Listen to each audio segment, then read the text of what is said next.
Ce que je remarque ici sur le salon Innovagri, c'est que ce qui est super important, c'est le positionnement de la graine, la précision. Et c'est vrai que Precision Planting, c'est quand même eux qui ont le plus de recul. Ça fait des décennies qu'ils travaillent la question.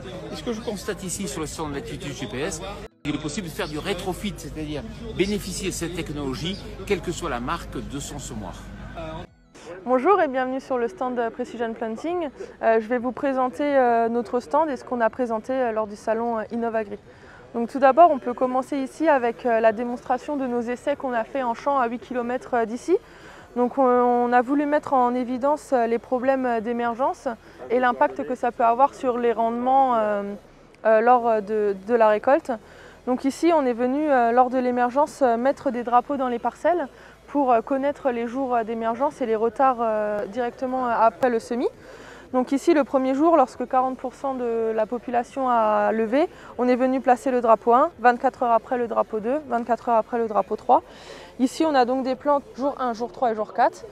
Et on peut voir les différents développements racinaires qui vont quand même au premier jour, qui sont bien développés, qui sont corrects, et ensuite de plus en plus petits et de moins en moins profonds. Donc là, on peut voir qu'il y a eu un vrai problème lors du développement racinaire, qui s'est ensuite du coup impacté sur le développement de la plante, que ce soit la hauteur et l'épaisseur du plant, mais aussi sur l'épi en lui-même. Ici on peut voir un épi qui est de taille normale et c'est ce qu'on attend pour la production.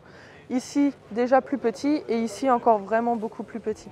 Donc là on a une vraie perte de rendement qui est directement liée avec l'émergence de la plante après le semis. Sur la deuxième partie on parle plutôt de la distribution.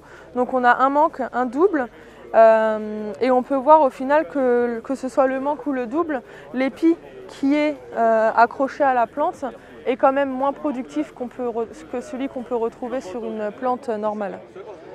Donc là on a vraiment mis en évidence des choses qu'on peut retrouver en champ. Donc on a fait tout cela avec notre semoir d'essai juste là.